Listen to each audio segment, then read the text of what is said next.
ایک مرتبہ ایک فقیر کسی میدان سے گزر رہا تھا۔ اسے دو سوداگر نظر آئے۔ اس نے سوداگروں سے پوچھا، بھائیو، کیا تمہارا اونٹ کھو گیا ہے؟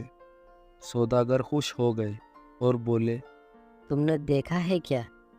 فقیر نے کہا، کانا تو نہیں تھا اور دائیں پیر سے لنگڑا تو نہیں تھا۔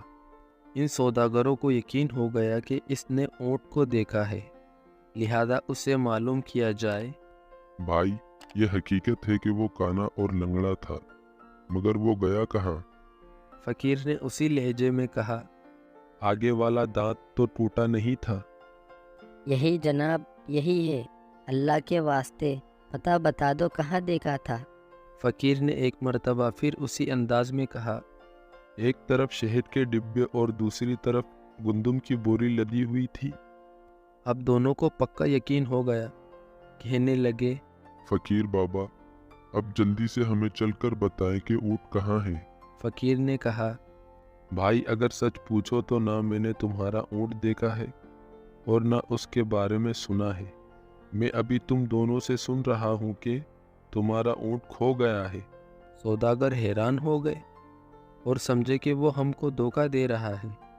دھمکی دے کر کہنے لگے، اسی اونٹ پر دوسرے سامان کے ساتھ ہمارے زیورات بھی تھے، اگر نہیں بتاؤ گے تو تمہیں قید کر دیں گے۔ فقیر نے جواب دیا، بھائی، مجھے دھمکی نہ دے، میں نے تمہارا اونٹ نہیں دیکھا۔ اس پر سوداگر فقیر کو پکڑ کر قاضی کے پاس لے گئے۔ قاضی کو بھی فقیر نے وہی بات بتائی۔ قاضی نے کہا، جب تم نے اونٹ دیکھا ہی نہیں تو اس کے بارے میں اتنا صحیح بات کیوں کر رہے تھے؟ قاضی نے یہ بات فقیر سے تعجب سے پوچھی۔ فقیر نے مسکرا کر کہا، قاضی صاحب، آپ میری بات سن کر ضرور شک میں مبتلا ہوں گے، لیکن میں اب آپ کو حقیقت بتاتا ہوں۔ جب میں گھر سے نکلتا ہوں تو آنکھیں کھلی رکھتا ہوں۔ آج صبح میں ایک جگہ سے گزرا تو میں نے دیکھا ایک اونٹ کے پیروں کے نشان تو موجود ہیں، لیکن کسی آدمی کے پیروں کے نشان نہیں ہیں، جس سے میں سمجھا کہ یہ اونٹ رسی توڑ کر بھاگا ہے۔ پھر میں نے دیکھا تو ایک پاؤں کے نشان تھے ہی نہیں، اس سے معلوم ہوا کہ وہ لنگڑا ہے۔ پھر کیا دیکھتا ہوں کہ راستے کے ایک طرف گھاس چرنے کے نشان ہیں، جس سے معلوم ہوتا تھا کہ وہ کانا ہے۔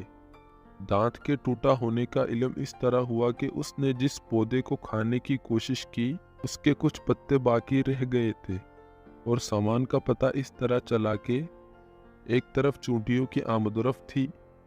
اس سے معلوم ہوا کہ ایک طرف اناج ہے اور دوسری طرف شہد کی مکھیاں تھیں، جس سے معلوم ہوا کہ وہاں شہد ضرور ہوگا۔ قاضی یہ بات سن کر دنگ رہ گیا اور فقیر کو شاباشی دی۔ سوداگر بھی فقیر کے بتائے ہوئے راستے پر گئے اور انہیں اپنا کھویا ہوا اونٹ مل گیا، اور انہوں نے فقیر کا بہت شکریہ ادا کیا۔